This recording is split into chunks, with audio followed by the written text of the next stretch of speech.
लोक संग्रहार्थ भी तो एक प्रकार की इच्छा ही है। कि जब हम कोई गलत काम करते हैं तो हमको मतलब उसकी सजा भुगतनी पड़ती है, जैसे कहा कि जेल में जाना पड़े, और जेल में हम सजा भुगतते भुगतते भी और अपनी गलती को ना माने तो हाँ, उसकी डबल सजा है। एक तो गलती करना, और आदमी गलती करके पछतावा कर ले और माफी मांग ले, जैसा कि हमारे लक्ष्य पर हम लोग विचार करते आ रहे हैं। तो कुछ हद तक ऊपर वाला, क्योंकि ये क्षमा करना और न करना, माफी मांगना, ये हम जल्दी से एक्सेप्ट नहीं करते हैं। ऊपर से मांग भी लिए तो अंदर में हमको लग रहा है हमने इसको बेवकूफ बना दिया। लिप सर्विस है ना, जब आदमी को डुप्लीकेट, जब आदमी के डबल रोल होते हैं, एक आदमी भीतर है एक आदमी बाहर है, ये हमारा डबल मुखौटा है। तो जो आदमी डुप्लीकेट है वो बहुत गहरे भी है, अंदर भी दूसरे को बेवकूफ बनाने में बहुत सफल होते हैं वो। ऐसी एक्टिंग माने नाटक है ये संसार, जैसे हम बोलते हैं ना, ये उल्टा नाटक करने में कुशल है कहना चाहिए। तो वो समझते हैं कि हमारा क्या बिगड़ेगा, पहली बात तो हम मानेंगे ही नहीं। अब तुम करे जाओ, तुमको जो कहना है तुम जो कर लो, हमने किया ही नहीं है ये काम। पर वहां जेल में तो पहुंचे हुए हो, अगर तुमने नहीं किया, जब कानून अगर अपने हाथ में कानून ले लेता है तो तुम्हारे मानो न मानो कोर्ट में फैसला हुआ और आप जेल में आ गए। अब आप नहीं मानो, नहीं मानने की बात वहां नहीं है, चाहे वो फैसला गलत हुआ चाहे सही हुआ है, पर जवान के कारण वो हार जीत हुई ना एक की, और जेल में गया एक। अब वो बीच में बोलते ना माफी नामा कर लो।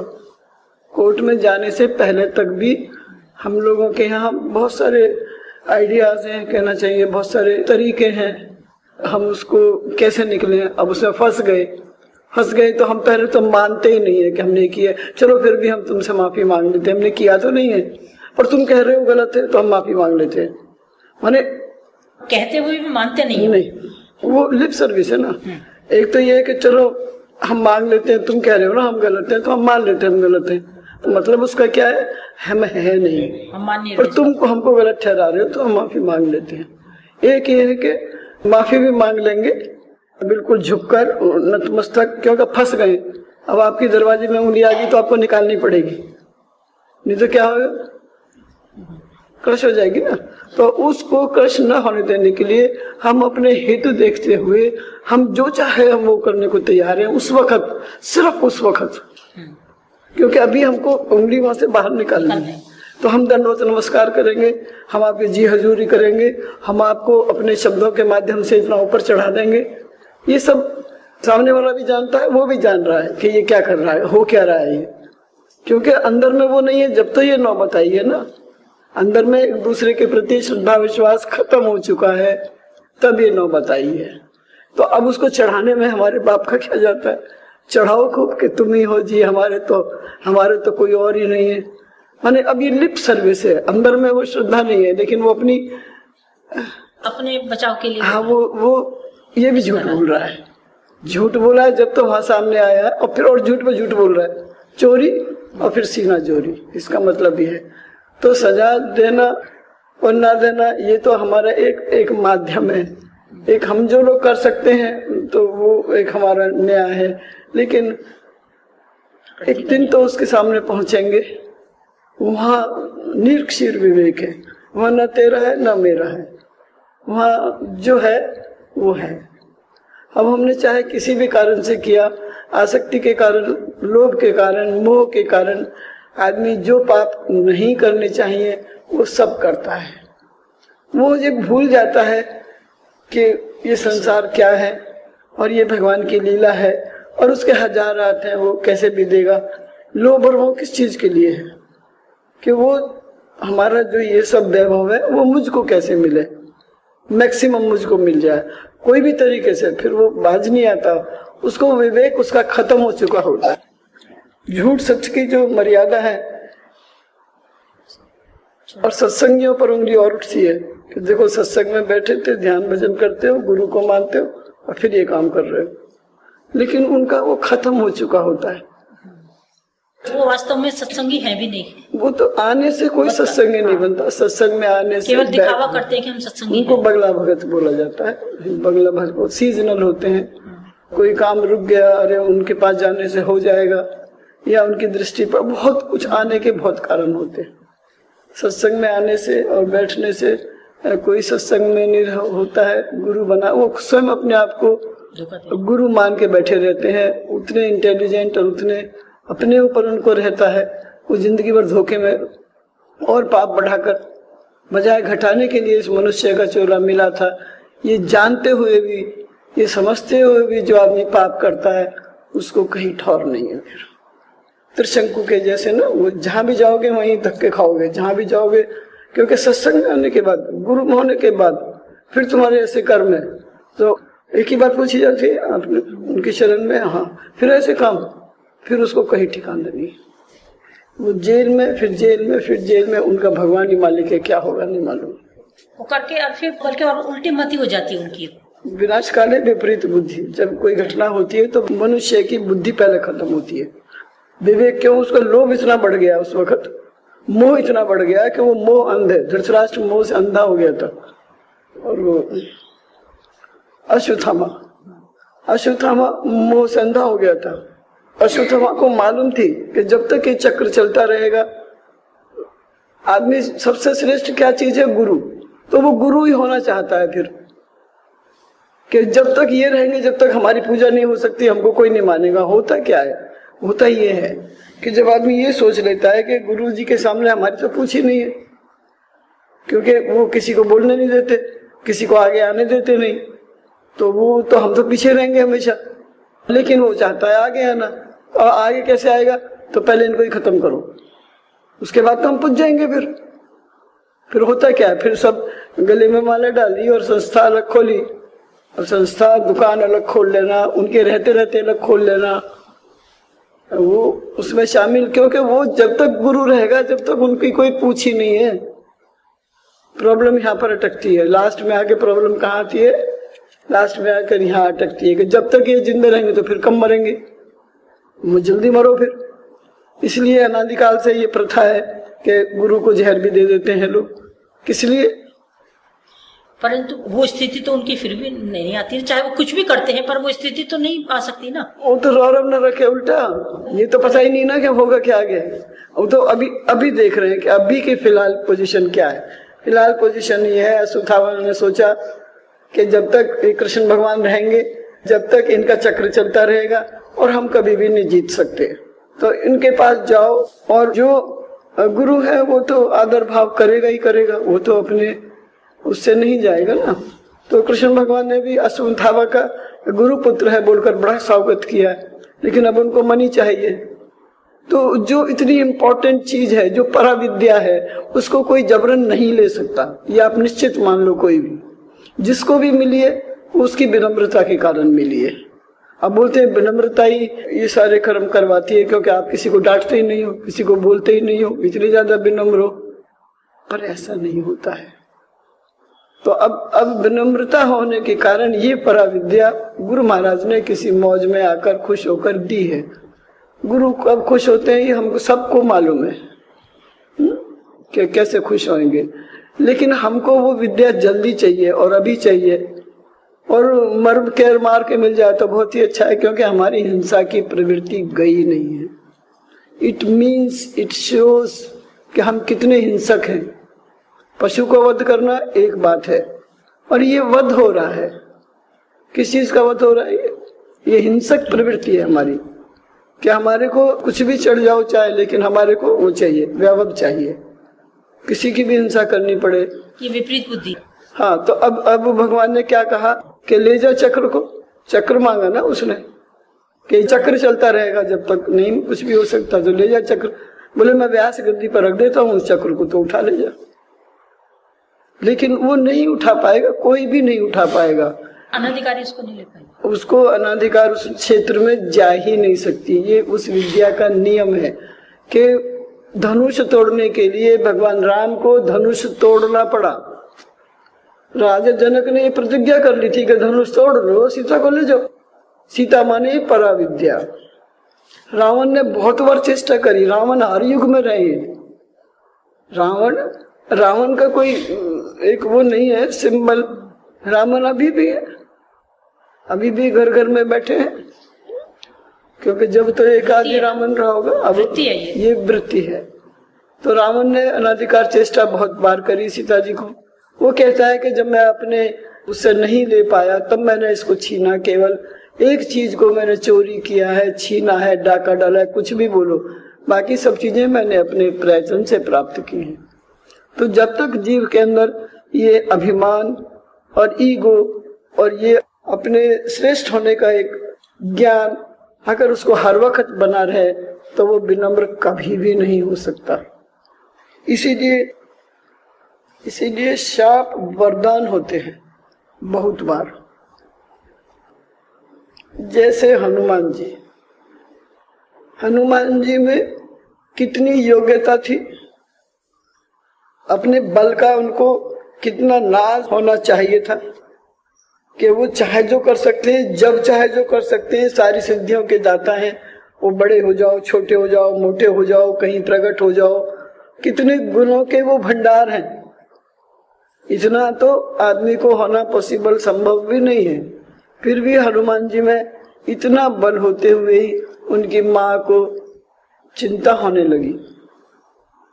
कहते हैं बचपन में, बहुत समय की बात है, कि उनके अंजनी और केसर दोनों उनके माता पिता बड़े चिंतित हैं कि ये बच्चा बड़ा होनहार है, इसमें इतने गुण है, ये सेवा करना चाहता है, सबको सुख देना चाहता है, पर सेवा करने में अगर ये अपने बल का प्रयोग कर ले कभी, तो वो संत जिनकी वो सेवा करना चाहता है या समाज की जिनकी वो सेवा करना चाहता है, किस वक्त किस मनस्थिति में है, वो हो सकता है वो सेवा ना होकर, क्योंकि उनके मन के अनुसार नहीं है, तो वो उल्टा पड़ेगी। और इसमें सामर्थ्य बहुत है, इसमें हर तरीके से बलवान है, बुद्धि विशाल है, बुद्धि विवेक सब मौजूद है। तो अगर कुछ किसी का अनिष्ट हो गया तो ये कारण से माँ चिंतित है। माँ की चिंता और बढ़ गई कि ये बहुत ज्यादा होशियार है, होनहार है हर तरीके से, अगर सेवा में किसी के विघ्न हो गया, किसी ने श्राप दे दिया, तो मेरा क्या होगा, इसका क्या होगा। सेवा करना और निस्वार्थ सेवा करना इतना सहज नहीं है। आदमी 1 साल, 2 साल, 4 साल, 6 साल, 10 साल के बाद में उसको यह अभिमान होता है, मैंने इनकी सेवा करी है, बदलेगा मुझे क्या मिला, क्या दे देंगे, अब दो, जब नहीं दिया तो अब दो। क्योंकि उसको मालूम है सेवा वो व्यर्थ नहीं कर रहा है, उसको मालूम है कि यहाँ सब कुछ मिल सकता है, पर नहीं मिला अभी तक।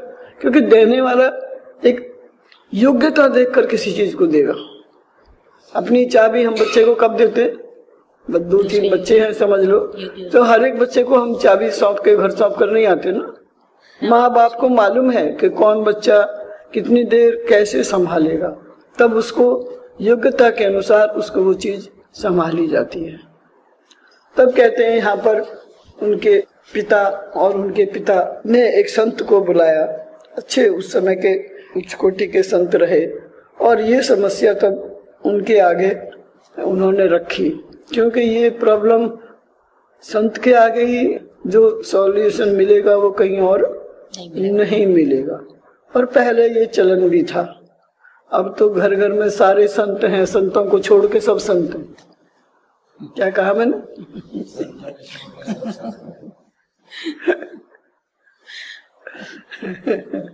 संतों को फैसला उनके हाथ में। संत अपने आप को कभी संत कहते नहीं है, मानते नहीं, परंतु बाकी जो मानते हैं वो संत होते नहीं है। तो उन्होंने अपनी जो समस्या थी उस संत के आगे रखी कि महाराज, उनके नाना ने कहते हैं कि ये इनके माँ बाप इसलिए चिंतित हैं कि ये हनुमान में बहुत बुद्धि विवेक है, अब इससे कोई गलती ना हो, क्या करना चाहिए। तब उन्होंने एक श्राप बोलो या वरदान बोलो, आदमी उससे पहले समाज सेवा कर नहीं सकता, निष्काम नहीं कर सकता, न गुरु की कर सकता, न अपनी कर सकता, न किसी की कर सकता। ये वरदान गुरु महाराज से उसको मिलता है। आप उसको श्राप बोल लो, आप जो मर्जी है सो बोलो, कि ये अपने बल को भूला रहेगा। अगर उसको ये मालूम हो जाए कि मैं ये दुनिया को ये दे सकता हूँ सब, तो वो 24 घंटे जबान चलाता रहे, क्या बिगड़ेगा?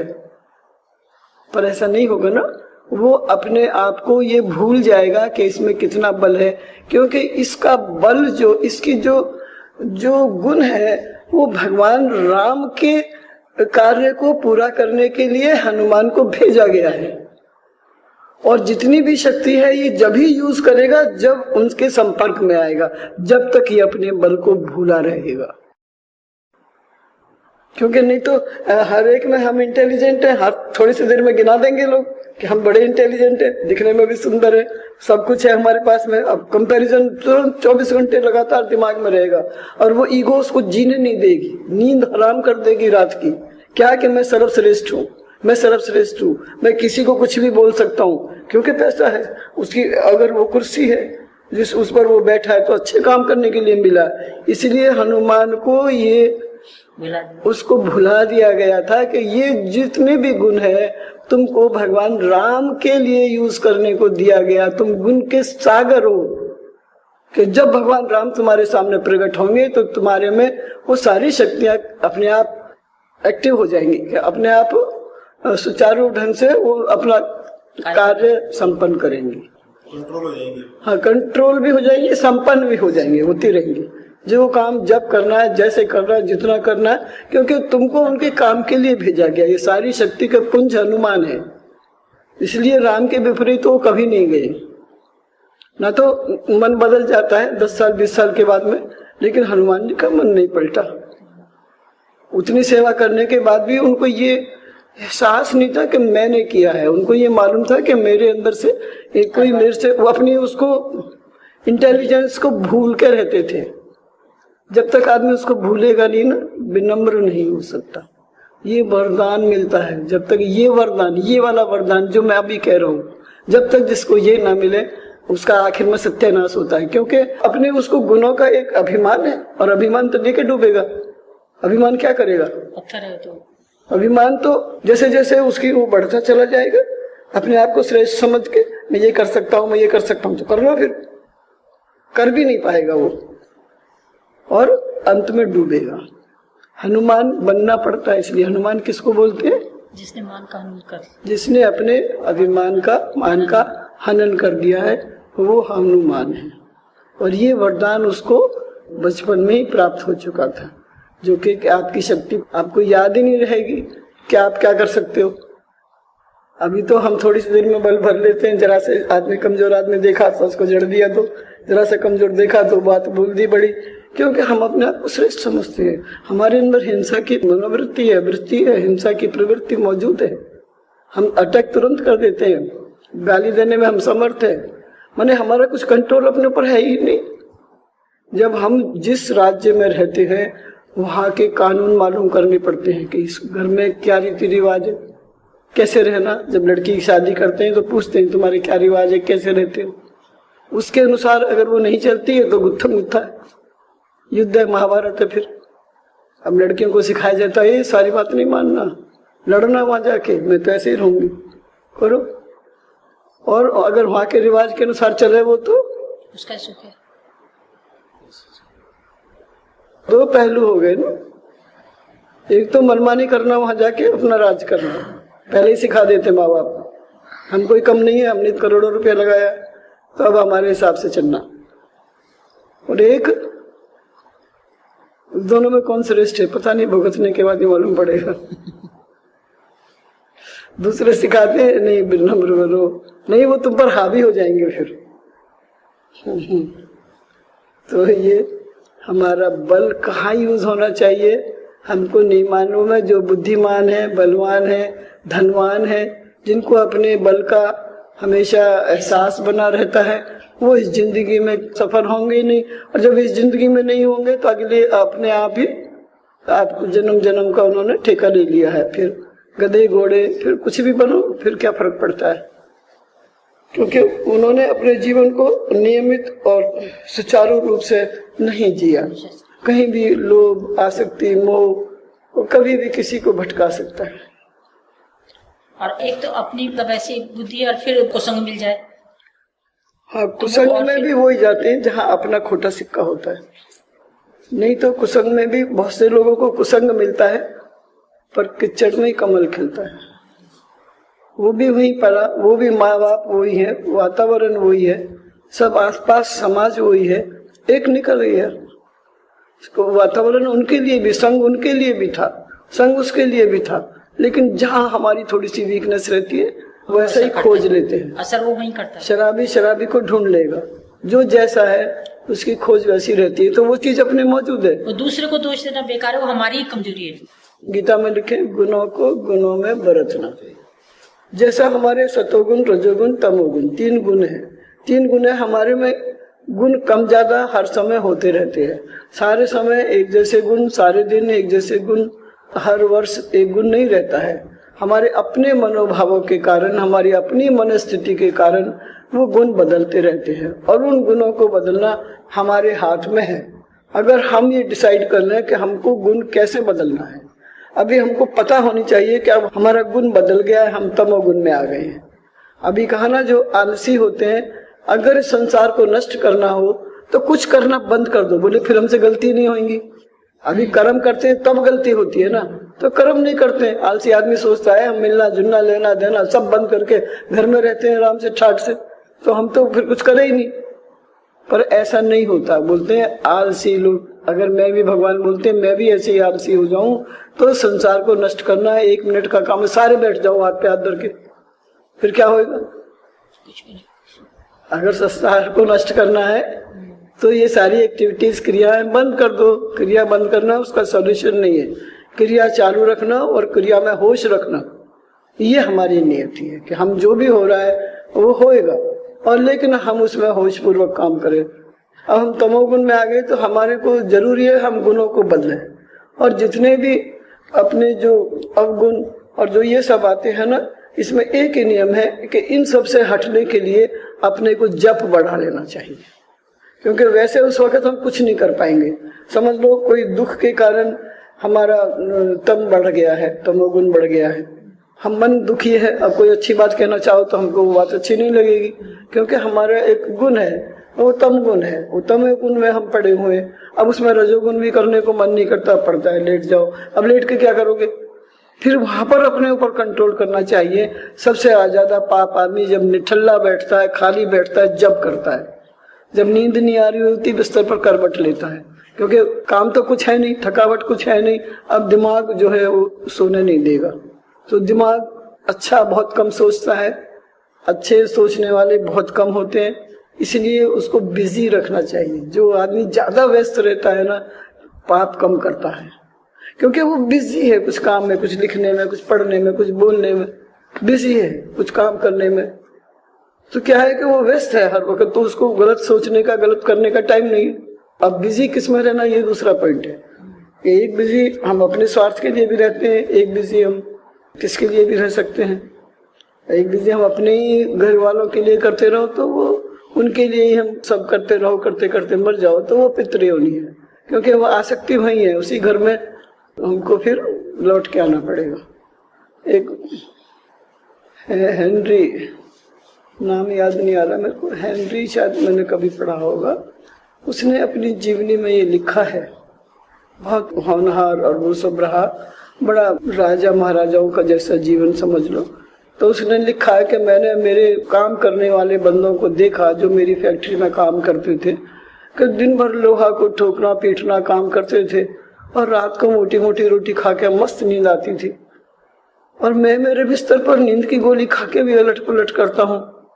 तो मेरी समझ नहीं आया कि हे भगवान, बस मैं ये चाहता हूँ कि अगली बार फिर तू मुझको जन्म दे, चाहे पर मेरे को इस फैक्ट्री का मजदूर बनाना, मालिक नहीं, क्योंकि मालिक बन के मैंने बहुत पाप किया है, और मैं देख रहा हूँ कि ये मजदूरों का जीवन कितना हार्ड है, और लेकिन कितना सरल है कि इनको कुछ सोचने को, उसकी निगाह से, मेरी निगाह से नहीं कह रहा हूँ, उसने जो लिखा है।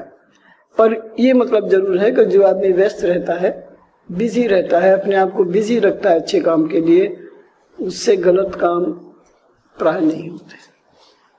और फिर जब गलत काम की तरफ जाता है तो विवेक पहले खत्म हो जाता है, वो किसी की सुनेगा ही नहीं ना, वो अपनी निष्ठा अपने आप बना देगा कि बस ये सही है और ये गलत है। कहाँ से आया ये निष्ठा, सही है, सही है, बस वो सही है, क्योंकि उसको नाज है अपने सही होने का, वो अपने आप को श्रेष्ठ होने का एक अवगुण भगवान तो क्या देते हैं, हम ही बना लेते हैं कि अपने आप को श्रेष्ठ मानना। अब यह पैसे वाले, खूब पैसे वाले हमने देखे ही नहीं है, लेकिन हम समझते हैं हमारे पास बहुत है। अब बहुतों की क्या परिभाषा है, बहुत किसको बोलते हैं? तमोगुण से निकलने का तरीका आपने बताया बिजी रहना, रजोगुण। हाँ, रजोगुण। तमोगुण का पहले रजोगुण लाओ, लेकिन रजोगुण में ज्यादा स्थिर नहीं रहना, सतोगुण लाओ। और तीनों गुणों से परे आत्मा, सोई अलग कहाया है। आप तमोगुण आ रहा है, उस वक्त ध्यान में बैठ जाओ तो ध्यान नहीं कर सकते आप, आलस आ जाएगा। पहले ही आलस आ रहा है, सो जाओगे। सोना एक समय तक ठीक है, लेकिन कितना सोओगे? आलसी मन बार बार कहता है चल सो जाए, चल सो जाए, क्योंकि हर कमरे में बिस्तर दिखाई देते हैं। अभी आपने कहा ना कि तमोगुण जिसको होता है उसे रजोगुण करने का भी दिल नहीं करेगा।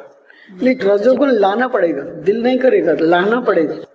रजोगुण लाना पड़ेगा। पहले तमोगुण है, मन ऐसे कह रहा है चलो सो जाओ, और या कुछ उल्टा पुल्टा सोच रहा है, ऐसा करो वैसा करो। आलसी मन है ना, पड़े पड़े बिस्तर पर, नींद भी नहीं आ रही है और सोच रहा है, और सोच भी गलत रहा है। तमोगुण में गलत ही सोचेगा, वो सही सोच ही नहीं सकता। तो चेक योर सेल्फ।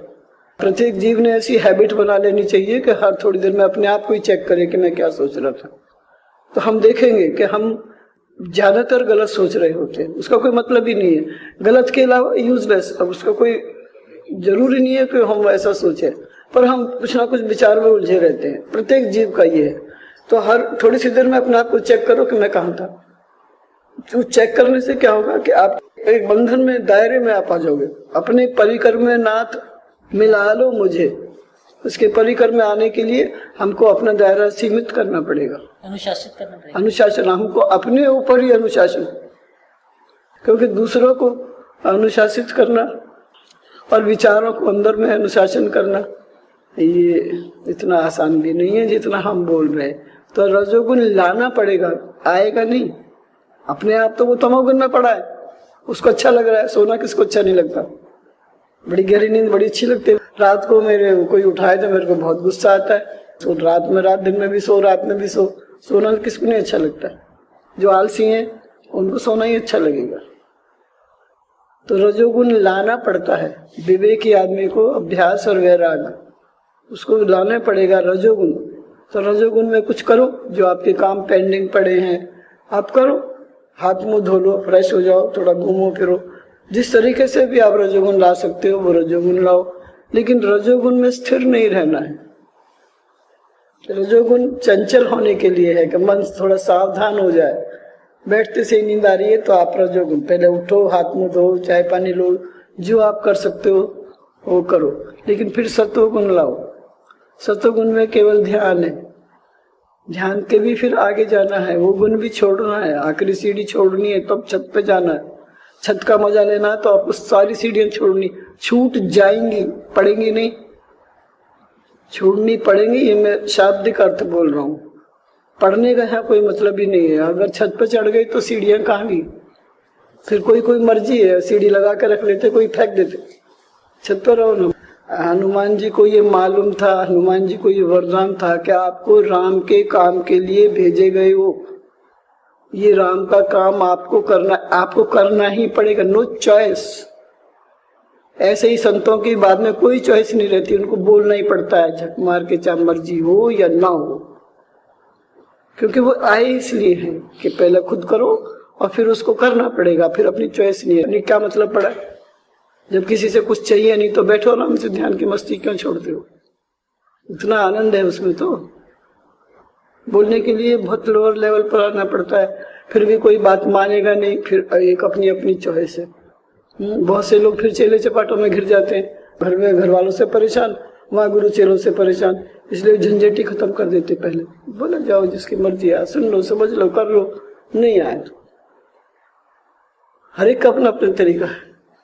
अब किस तरीके से रहना है संसार में, फिर एक तरीका आ गया। उतना होने के बाद भी फिर आपको तरीका में रहना पड़ेगा कि आप कौन सी शैली को अपनाते हो। नहीं तो यहाँ भी फिर फैसला ले, फिर आप मेरा मेरा मेरा फिर करोगे, मैं गुरु, मेरे चेले, मैं और मेरा, फिर आ गया कहाँ से? इसलिए उसको गुरु महाराज और जिसके ऊपर विशेष कृपा करते हैं उसको भुला के रखते हैं कि तुम्हारे में क्या गुण है। लोग बोलते हैं तुम्हारी सूरत में कुछ जादू है, तुम्हारे कुछ ऐसे बोलने से करने से हमारा ऐसा हो जाता है। वो उनका होता होगा, क्योंकि वो इस काम के लिए इस दुनिया में भेजे गए हैं, पर उसको नहीं मालूम। जब तक नहीं मालूम रहेगा गाड़ी बहुत बढ़िया चलेगी। जिस दिन ये मालूम हो जाएगा मेरे बोलने से हो रहा है, मेरे करने से हो रहा है, उस दिन नाव डूब जाएगी। संत भी अपने को आइसोलेट नहीं रख सकते समाज से, उनको भी उसको रिफॉर्म करने के लिए कुछ ना कुछ करना पड़ेगा। उनको रहना आता है, उनको रहना आता है, उनको रहना आ गया ना। फिर कैसे पता, दुनिया को क्या पता लगेगा? दुनिया को बेवकूफों से सर्टिफिकेट लेके क्या करना है? सर्टिफिकेट किसको चाहिए? आगे नौकरी चाहिए तो सर्टिफिकेट चाहिए। जॉब तो खत्म हो चुकी है, अब तो गुरु महाराज की जॉब करनी है, उन्होंने अपॉइंट कर रखा है। आप लोग अपॉइंट नहीं कर सकते संत को। जितने भी संत हुए हैं उन्होंने समाज को रिफॉर्म किया है, तो अगर संत रिफॉर्म नहीं करते हैं तो फिर वो संत नहीं। वो स्वतः होता है, संत नहीं करते हैं। देखो संत को ये पता है कि ये भगवान की लीला है। संत तुकाराम हुए, संत तुकाराम हुए, जिनको जहां रहने की आदत पड़ गई है वो उसमें मस्त है। उसके आगे उसको कुछ नहीं चाहिए, भगवान से भी उनको कुछ नहीं चाहिए। और जब ही वो मिलता है, हमको तो पहले बहुत कुछ चाहिए। संत तुकाराम हुए। संत तुकाराम, जितने भी संत हैं ज्यादातर उनको भगवान की लीला समझती है कि ये भगवान, क्योंकि उनके लारे ही लागो रहूं कबो न छोड़ू साथ, मेरा राम मुझको भजे तब पाऊं विश्राम। किसने कहा ये? हम नहीं कह सकते। मेरा राम मुझको भजे तब पाऊं विश्राम। विश्राम का क्या मतलब है? खाए और सोए। पीछे पीछे हरी फिरे कहत कबीर कबीर। अब भगवान को चिंता है भक्त की। तो कहते हैं एक बार संत तुकाराम झोपड़ी में रहते थे, गोदावरी का तट था, वहां एक झोपड़ी बना रखी थी और अपने साधन में लीन रहते थे। एक बार कहते हैं कृष्ण भगवान और रुक्मणी घूमते हुए वहां आए और रुक्मणी ने कहा कि भगवान बड़ी विचित्र घटना सुना रहा हूं, जो कि आप बोलोगे ऐसा भी करते हैं, ऐसा भी हुआ, आपको विश्वास नहीं होएगा, पर मैं कह रहा हूं। तो रुक्मणी बोली भगवान बहुत जोर से ठंड लग रही है। भगवान का हर विधान मंगल में है। ऐसा संत उच्च कोटि का जो भक्त है वो ये समझता है, वो दुख में भी मजे लेता है। हम लोग नहीं ले सकते ना, जरा से में टैम हो जाती। तो रुक्मणी की खातिर भगवान ने क्या किया, उस झोपड़ी में आग लगा दी। और तुकाराम के पास झोपड़ी के सिवा कुछ था ही नहीं।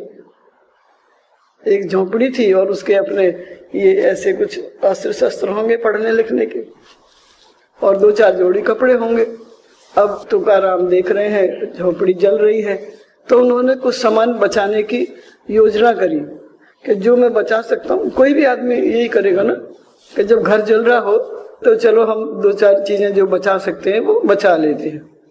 2-4 चीजें तुकाराम बाहर निकाल लाए, अपनी लिखने पढ़ने की सामग्री और 1-8 जोड़ी दंड कमंडल। और फिर उनको लगा ये भगवान की लीला है, तो फिर मैं इन्हें क्यों जलने से बचा रहा हूँ, इन्हें भी फिर वापस डाल देता हूँ, मेरा क्या प्रयोजन बचाने का। तो बची हुई चीज को तुकाराम ने फिर वापस समर्पित कर दिया। अब सारी झोपड़ी जल गई, अब मजे से बैठे और हंस भी रहा है खिलखिला के। तो अब लोग तो उसको पागल ही बोलेंगे ना, कि पागल है जिसका घर जल रहा हो और वो और जलाने के लिए फिर वापस डाल दे बचे हुए को भी, तो पागल ही है। पर जब भगवान ने लीला की तो वो समझ रहे हैं, एक झलक देखी होगी तुकाराम ने, तभी उसने कहा कि ये भगवान की लीला है। अन्यथा सब लोग नहीं कह सकते कि ये भगवान की लीला है या गुरु महाराज की कृपा है। कैसे भी कह लो, क्योंकि कृपा का हमने शब्द समझ रखा है सब अच्छा होता है। हमारी दृष्टि से जो अच्छा हो उसको तो ही कृपा है वो। अब यहाँ तो उसकी झोपड़ी और जो मालटाल था वो ऐसा वैसा वो भी सब जल गया।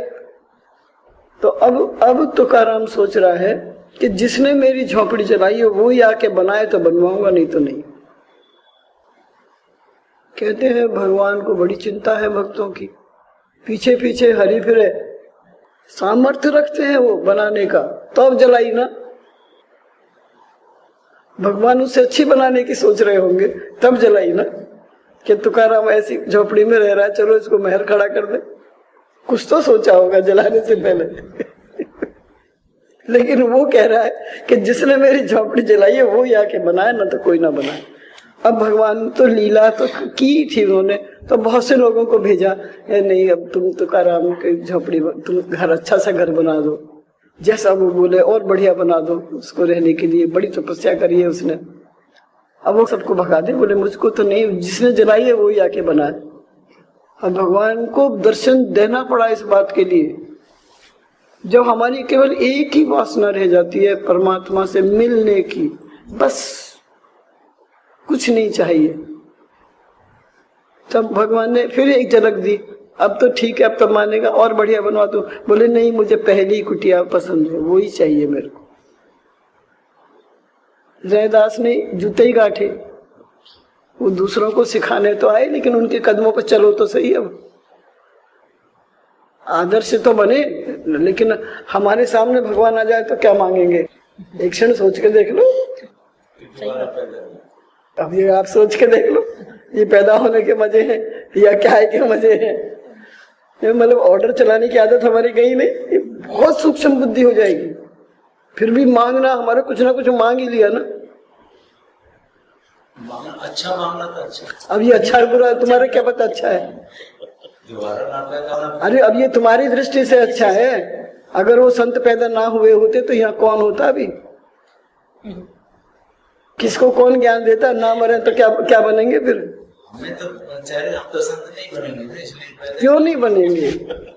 अब अच्छी तो आप बोल रहे हैं हमने अच्छा मांग लिया, और आप मांगने भी नहीं आया अभी, आप संत नहीं बनेंगे, इसलिए हम सोच रहे हैं कि हम बने ही नहीं कुछ। माने हमारी बुद्धि हम ही को धोखा दे रही है। कह रहा हूँ ना, मांगना भी नहीं आता हमको।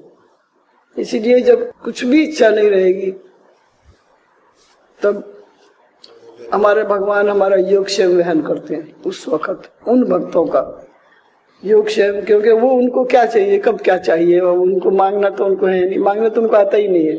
छत पे जो पहुंच गया उसको मांगना तो आता ही नहीं है, ये समझ लेना। और फिर सबको देता है, उसके पास खुद कुछ नहीं है। छत पे चला गया तो घर कहाँ है बताओ? लेकिन उसके नाम लेते से ही लोगों के घर बन जाते हैं, उस खुद का घर नहीं है। भगवान शंकर शमशान में रहते हैं, देखो एक ही घर बनाया था, वो भी रावण ने मांग लिया। और घर मांगा तो मांगा, घरवाली और मांग ली। ऐसे ऐसे भगत हुए। भक्तों की महिमा गाई जाए, कितनी छोड़ी है। रावण ने क्या किया फिर बता दो?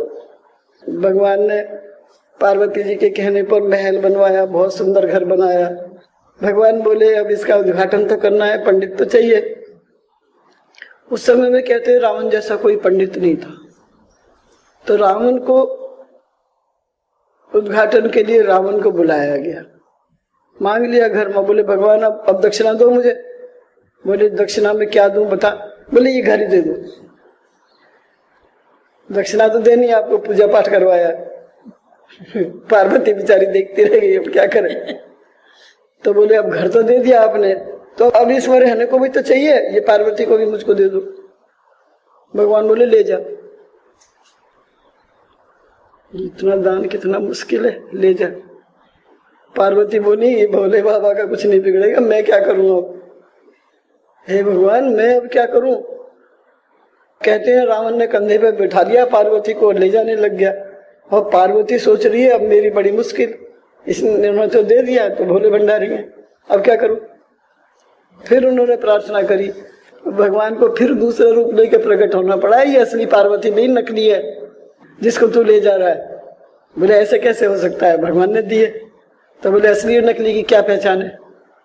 बोले जो असली पार्वती है ना, उसमें खुशबू आती है, इसमें बदबू आ रही है। तुरंत पार्वती में से बदबू आने लग गई, तुरंत छोड़ दिया। बोलो सदगुरु भगवान। क्या मांगा भैया? सबसे श्रेष्ठ घर मांग लिया, घर वाली भी मांग ली, और क्या देंगे? तो जब हमारी मांग इच्छा खत्म हो जाती है, और जब हम इतने विनम्र हो जाते हैं, इन इच्छाओं को लेते हुए हम कभी भी विनम्र नहीं हो सकते। ये हमको कभी विनम्र होने ही नहीं देंगे, क्योंकि कभी हमारी ईगो हर्ट होएगी, कभी हमारे को एहसास होएगा अरे हम ये तो खुद कर सकते थे, गुरुजी के पास क्यों गए। मैंने मन ऐसा ठगिया है, ये हर समय हमको ठग लेता है, हमारे हाथ नहीं आता। जागते रहना मुसाफिर ये ठगों का ग्राम है, इसमें सारे ठग बैठे हैं, काम क्रोध लोभ मोह मद मत्सर, कितने सारे ठग हैं। इनके बीच में बेचारा वन में अकेला पड़ा है ये जीव। अभी पिछली बार बताया था माया को काटने के लिए कुल्हाड़ी चाहिए, अभ्यास और वैराग। अकेला डंडा कुछ नहीं कर सकता, अकेला वो कुछ नहीं कर सकता, दोनों चाहिए, अभ्यास भी चाहिए, वैराग भी चाहिए और सतत चाहिए। और अपने आप को जो भूल के रहता है ना, इच्छा कुछ भी नहीं होनी चाहिए। हाँ जी, शुभ इच्छा रख लो, वेदांत के अनुसार शुभ इच्छा रख सकते हो कि परमात्मा मिल जाए। भगवान शुभ इच्छा का एक माना है वेदांत के अनुसार, एक शुभ इच्छा रहे अच्छे काम करने की, पर वो अच्छे काम आदमी निष्काम आदमी काम करना बिना गुरु कृपा के बिना भगवान के नहीं कर सकता है। इसलिए जो जितना समर्पित हो गया है गुरु महाराज की शरण में, उसका उतना ही काम बन गया। क्योंकि विनम्र हम समर्पण हुए बिना हो नहीं सकते, समर्पण हम करेंगे नहीं, हम कर नहीं सकते, अपनी ईगो को बचा के रख लेते हैं, फिर दंडवत गिरते हैं झूठे। हमारा डुप्लीकेट रोल है, हम डबल हैं, हम उससे बाज नहीं आते।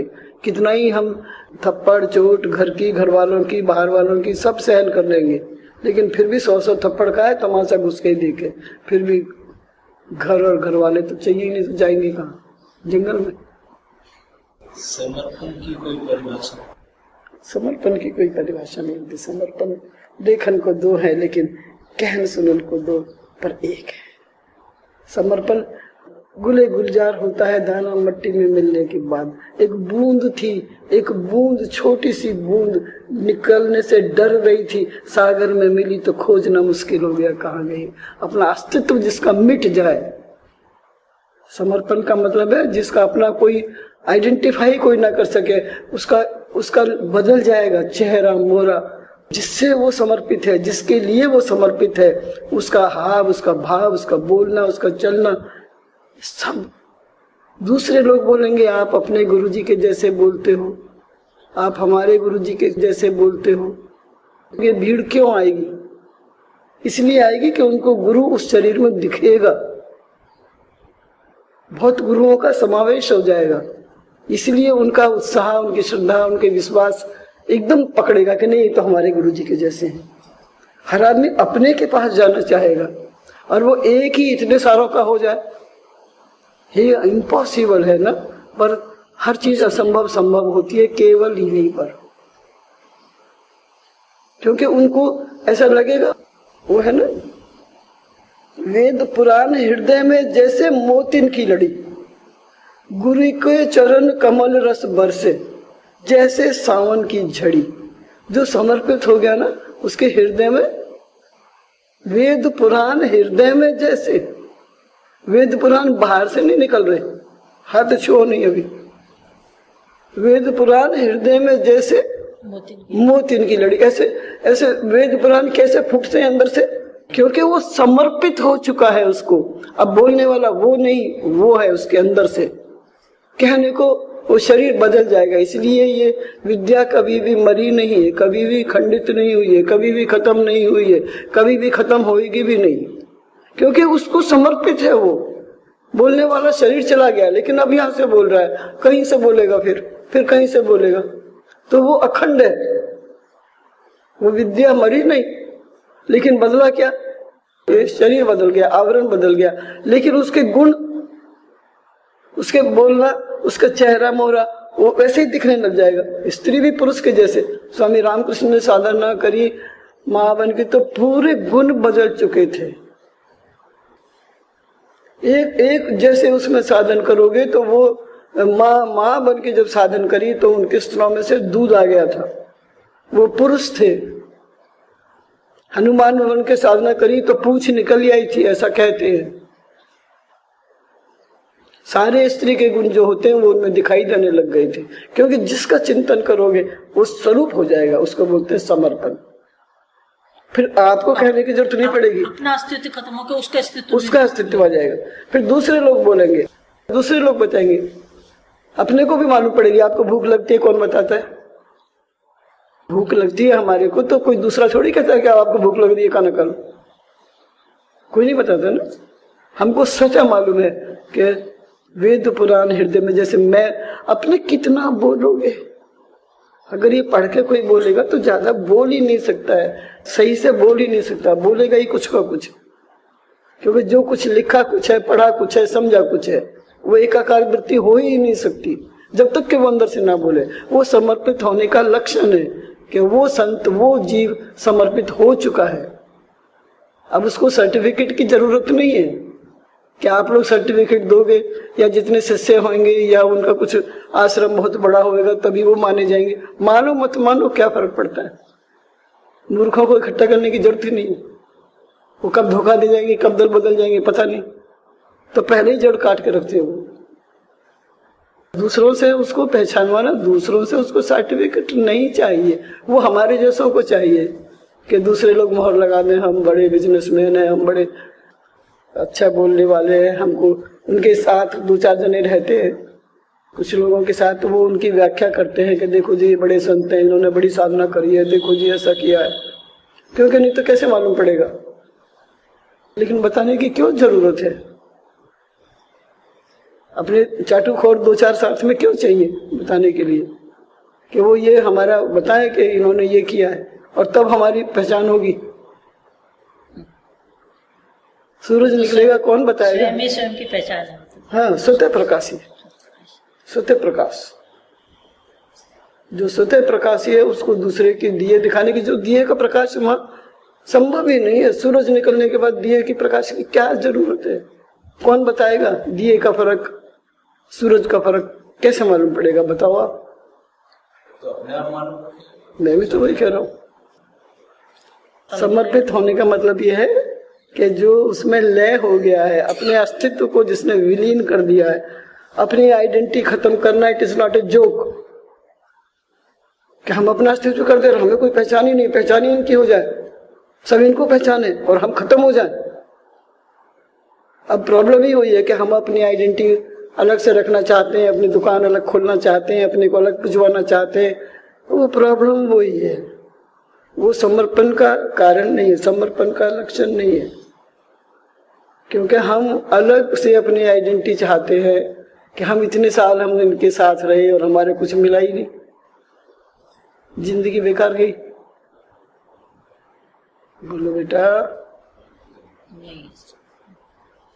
जीवन बेकार गया ना, कोई पहचाना ही नहीं।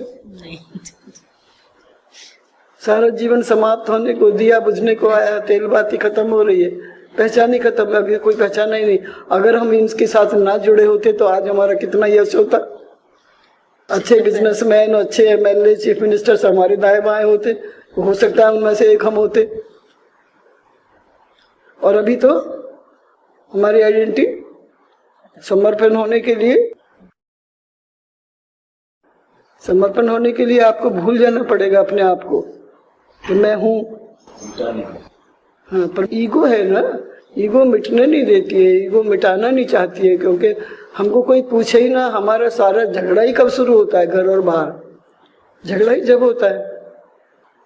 आंटी जी, हम ऐसा करना चाहते भी है ना, तो थोड़ा सा करते हैं बस। थोड़ा सा करते हैं, फिर हम ऐसे लोगों के उसमें आकर फिर हमको ये लगता है अरे उसने तो ऐसा किया हमारे साथ, अब हम क्या करें? हम कर ही नहीं पाते आंटी जी, कर भी नहीं पाते। हाँ, सही रास्ते पर चलना बहुत मुश्किल है। देखो ये लक्ष्य है और हम यहाँ से चल रहे हैं, समझ लीजिए। अब हमको यहाँ पर पहुँचने के लिए ये हमने लक्ष्य निश्चित कर लिया।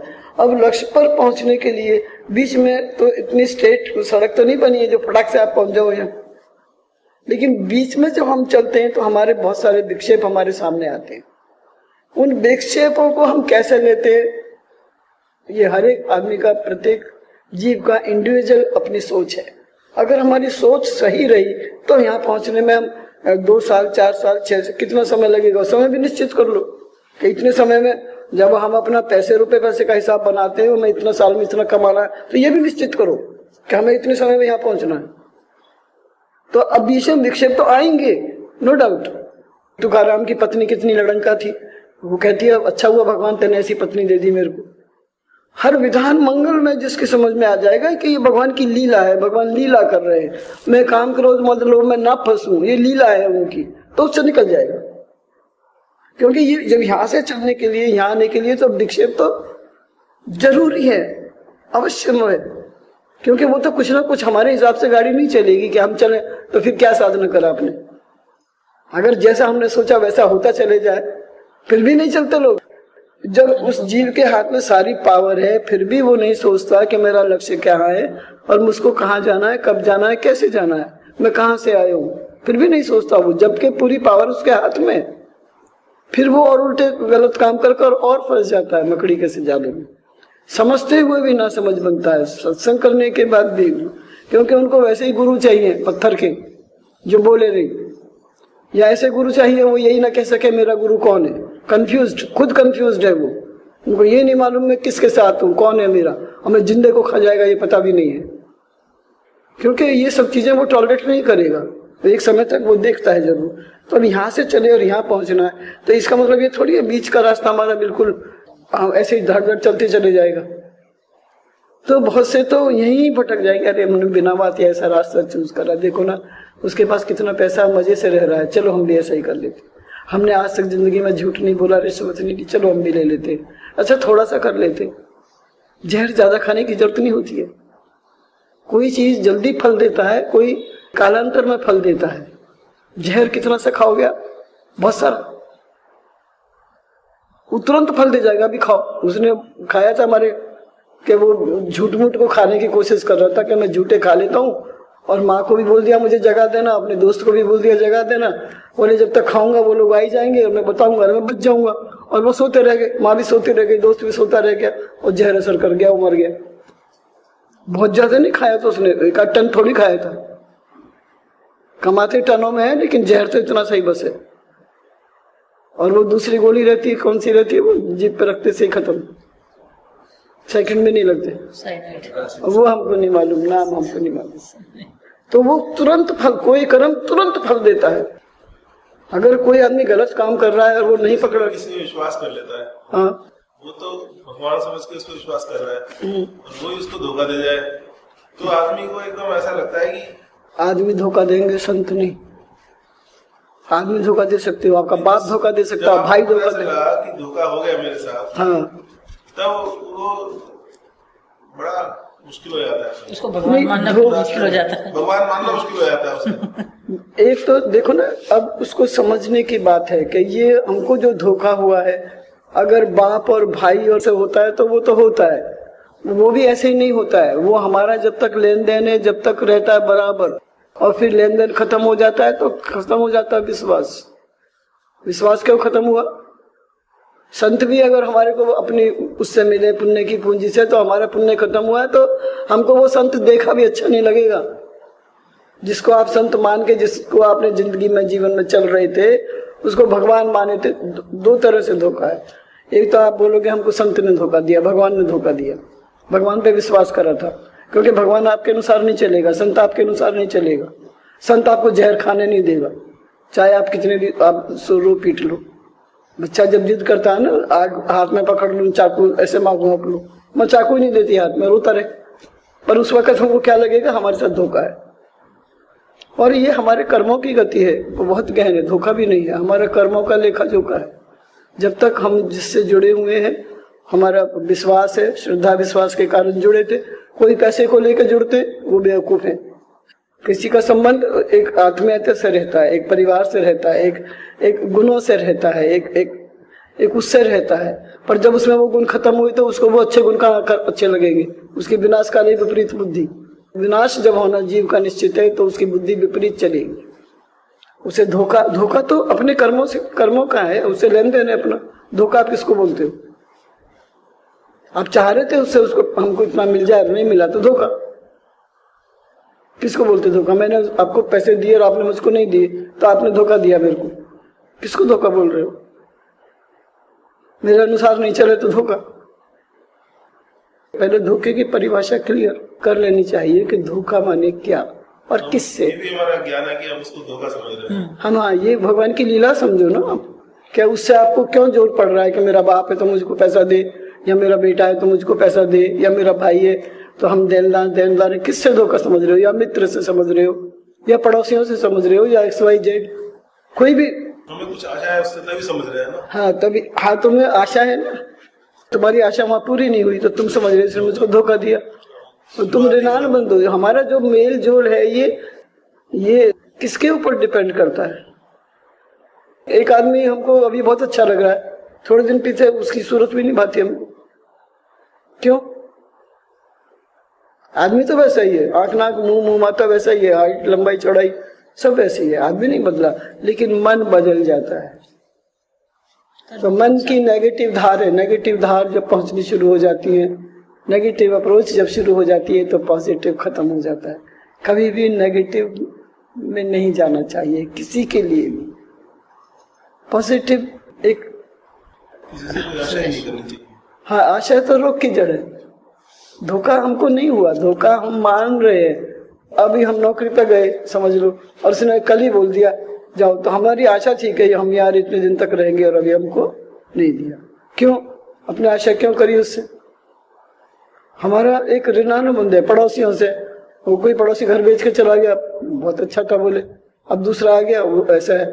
मतलब हमारी एक इमेजिनेशन है, उसके कारण दुख और सुख है, मन की लीला। हम दुख मान रहे हैं, हम सुख मान रहे हैं, ये हमारे मन का खेला है। ना वह दुख है, कोहू काहू को सुख दुख को दाता, तुलसीदास जी ने लिखा है। ना कोई किसी को सुख दे सकता है, ना कोई किसी को दुख दे सकता है। ये हमारे मन का खेला है। लेकिन संतों को दुख में भी रहना आता है, जिसको हम दुख बोलते हैं, कि उनको फर्क ही नहीं पड़ता, क्योंकि उनके आदि हो जाते हैं वो। अब किसी किसी में ना सहन शक्ति कम ज्यादा होती है, तो जो गुरु महाराज से जुड़ जाते हैं तो दुख तो उनके ऊपर भी आते हैं, लेकिन उनको उनका सहारा है, उस सहारे में वो बोले फांसी की सजा अंगूठे में निकल गई। दुख तो बड़ा कष्ट था, लेकिन उन्होंने सहज में उनको भास नहीं होने दिया। ऐसा नहीं है कि उनके पास दुख नहीं आएंगे, उनके पास तो ज्यादा आएंगे। ज्यादा क्यों आएंगे? पाप खत्म करने के लिए, कि उनको और 10 जन्म लेके जो उनको ये सल्टारा करना था, और क्रम से करते हो, और वो क्रम से करेंगे तो उनको और कितने जन्म लेने पड़ते। इसलिए वो और 10-20 जन्म खत्म करने के लिए इसी जन्म में उनको भोगना पड़ेगा। तो शरीर से भी एक बार तो, और तन से मन से हर तरीके से। लेकिन जब निखार तप जाएगा, जब सोने को तपाया जाएगा, बिना तपे तो शुद्ध होता ही नहीं। हम चाहे सोने में खोट निकल जाए और आग में न डाला जाए, ऐसे कभी होगा? इम्पॉसिबल। और वो किस तरीके से अग्नि में डाला जाएगा वो हमारे को नहीं मालूम, पर वो डलना तो पड़ेगा, तपना तो पड़ेगा। वो तुकाराम अपनी झोपड़ी में ही हाथ सेक रहे थे क्योंकि उनको ये समझ में आ जाती है कि ये भगवान की लीला है, सुख और दुख कर्मों का लीला है, जिससे जब जो जितना मिलना है। अब मूर्ख आदमी शोर मचाता, समझदार तो चुप रहता है। मूर्ख आदमी शोर मचाएगा, अरे मैंने तो ऐसा करा था, क्योंकि रिटर्न नहीं मिला वहां से। उसको लग रहा है क्या रिटर्न मिल रहा है, ये उसको पता ही नहीं है कि क्या हम ले चुके होते हैं। पर फिर और रिटर्न की हमको आशा है, क्या उसके साथ हमने ऐसा किया था तो हमारा वैसा होना चाहिए था। ये उसका खुद का मन का खेला है, खुद का बनाया वो दुख है। उसको क्या मिला उसके बदले में ये उसको पता ही नहीं है, और फिर भी मांगे जा रहा है। तो जो दे सकता है उससे वो मांगोगे तो बढ़िया रहेगा, नहीं तो दुखी है। वहाँ भी आशा है ना कि वहाँ से भी ये मिलना चाहिए हमको। हम जैसे कहा ना, मिठाई की दुकान पे जूते मांगो, जूते की मिठाई। वो आटा तो ठीक है ना, कैसे कि वहाँ से वो मिलना चाहिए। हाँ वो मिलना चाहिए, पर वो तो हम भूल जाते ना। वो आशा तो ठीक है ना, वो चलो वो आशा तो ठीक है, फिर भी शुभेच्छा तो ठीक है, एक शुभेच्छा कि भाई जो जिस दुकान पे जो मिलेगा।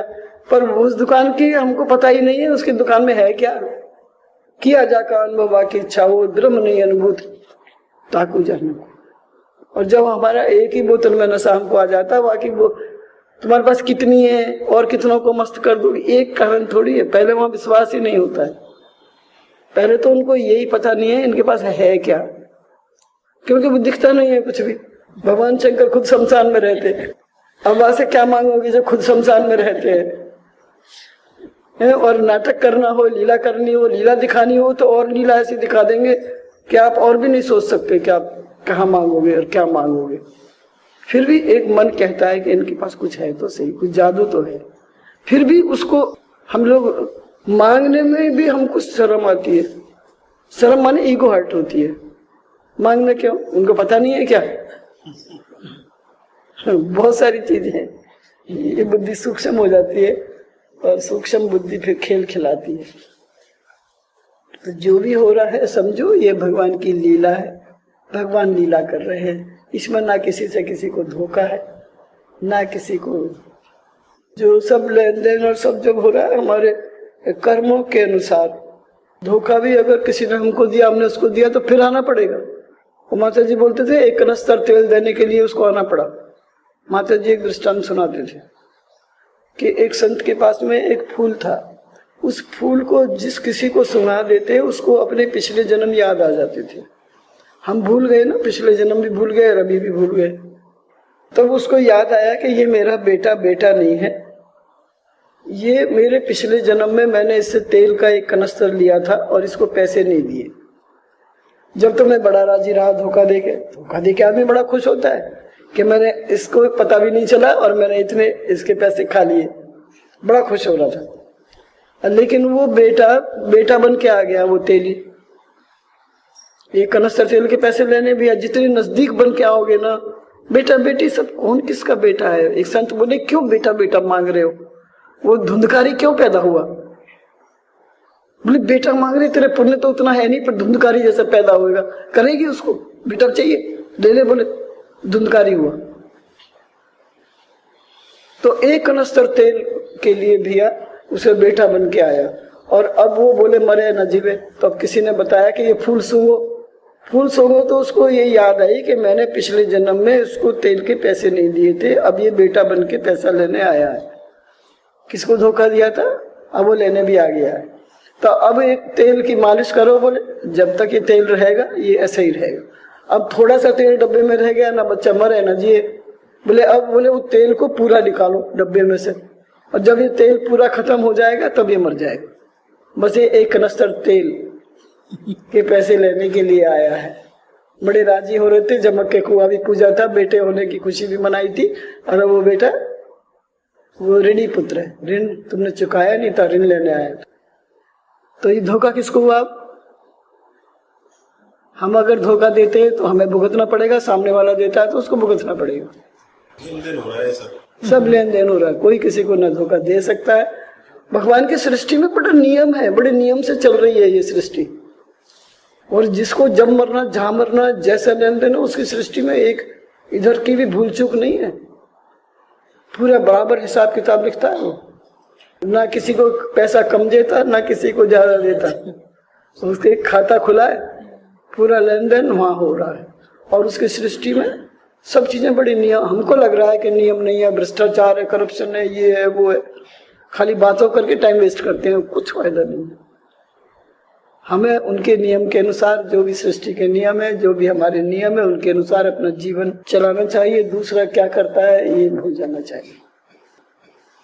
बोलो आज के बोलो बोलने वाले की, नहीं बोलने